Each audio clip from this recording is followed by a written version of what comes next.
Hey guys, I was just sitting here having a post work summit coffee and pondering some rocks and thought I would share you something cool. So, right now, a lot of what David is slicing is small rough. It's bits and pieces and smaller stones that the original collector had gathered, either collected himself or traded or bought or got from estate auctions and lots of places. I think we have 3 5-gallon buckets left.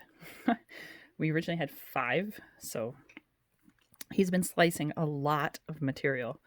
But sometimes in this collection, we find where the small rough that he's working with is really an identifiable piece of a larger hunk of stone that we have. And I keep looking at this piece, wanting to say hunk of wood, because this petrified wood, and it is petrified wood. This is stone. This is truly stone. Has so much wood character to it. It is just gorgeous. It is astounding. The wood grain that's preserved in it is beautiful. You can see on the other side. It's just got a loveliness to it. It's very wood-like. It's a gorgeous piece of petrified wood as far as natural, for people who like that natural look petrified wood and not like exotic colors and crazy things, which are also gorgeous, but on a different scale. But here's the thing, right? So if you look at this end, you could tell this end has been cut.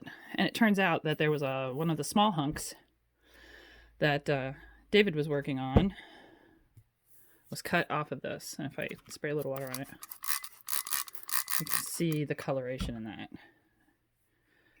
It goes from really dark, almost blacks. It's got reddish browns in here. You could still see really nice, lovely wood grain in that. It's a beautiful piece.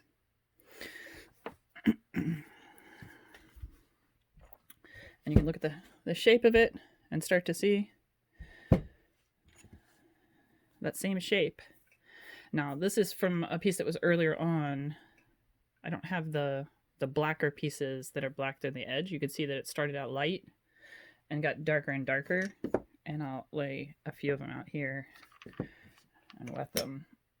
But we have this whole series going on here. These are not in order.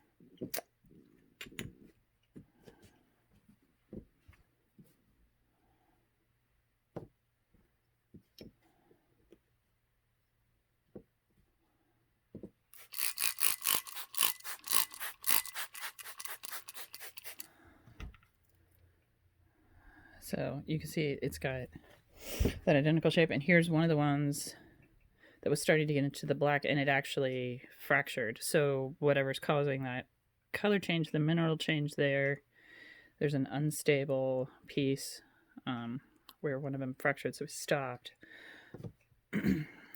These are lovely, lovely slices of petrified wood. They're going to make some exquisite cabs one of these days in video. I'll get my left and my right straightened out.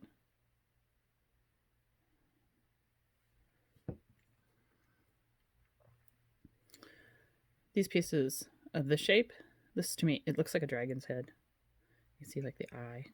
You've got the just, or as it gets narrower down, it starts to look like a bird head, like this one. Yeah, used to look for pictures in clouds too, I know. There's a duck there, right? Or some ancient prehistoric duck-billed something.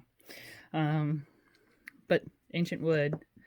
But we could take these gorgeous slices that will become gorgeous cabs, or slices if you want to make your own cabs, or you just like gorgeous slices. And we could trace it all the way back to this original piece of wood that's been petrified. So that to me is just, that's cool, right? What I wish is that I had the context and the history and written notes about where they collected this and where it came from. But we know that I ended up with a bunch of stuff from the mid 90s, early 90s. That I don't have good notes on. So I know the path that they took in a collection for their different trips. So I could tell you the area, the general area in the US where it came from, but I don't have a particular location, which that's the only thing we're really missing. Soul crushing. But I love that we can take this little duck and translate it back to an entire petrified hunk of wood. Similar to that, but not an exact trace, is being able to take slices and have original that's very similar to it. So it's not identical, but similar. So we have these slices that are coral, fossilized, opalized coral. Very pretty things. And I don't have the original from this, I don't think. Not that I've been able to find anyway.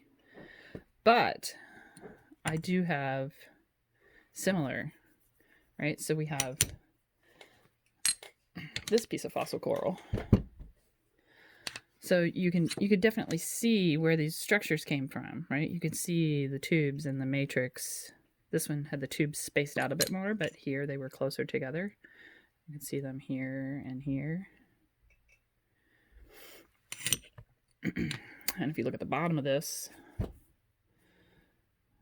now this was sliced. So did maybe these slices came this way. David did not slice these. Were these slices maybe off of a piece of this someplace out here? Maybe? I don't know. I don't have that pattern. But it definitely is from something similar to this. The color on this one is different too. So it's not the same one. But you could still see that same opalized pattern and how the fossil corals got opalized. And you can see that slices of this would make very nice pieces as well. But I have not, it's such a nice piece, and it has really interesting detail. Let's see if I can get a good focus. Some of these have really nice detail in the coral themselves. Look at this one back here. You can see the actual individual ridges that fossilized. And so I've really been keeping this piece intact because to me this feels more like a collector's piece than something I want to slice up. So if I find the right collector, it'll go to a home rather than being turned into jewelry. Eventually, we will get tired of having it sit around. But fossilized coral is really, really fascinating stuff, right? So there's also this Tampa Bay coral that was fossilized, and it gets opalized. So it's got this opal effect to it. This one has been sliced in half. So it was originally look like this. Right, so this was a single tube. And when we got it, it was sliced already. And you can see that black and white, that opal there. That's pretty classic Tampa Bay. So it came from down in Florida. And then a cousin to that, sometimes it doesn't happen on the inside, but happens on the outside. And so this quartz encrusted piece, there's just no way. There's no way I'm going to slice this up. This needs to be a collector's piece. It needs a stand, but this gorgeous thing needs to go to a home. I spent some time, I cleaned it up. It was very dirty. It was kind of nasty looking, but it is an astounding piece of quartz encrusted coral. And again, it's got those tubes, right? But coral comes in all different interesting shapes. So you have all these different pieces like this as well. And Lord knows if I've misidentified any of these and it's not really a coral, somebody call me out and tell me what it really is and give me a reference. This one might be a sponge and not a coral, but it looks corally to me. Where did I find? There was a couple of tubes where it had that same kind of, but it's possible this one might in fact be a fossil sponge and not a coral. Look at this. This one I don't know. It looks to me an awful lot like a modern day brain coral, but I'm still learning about fossil corals.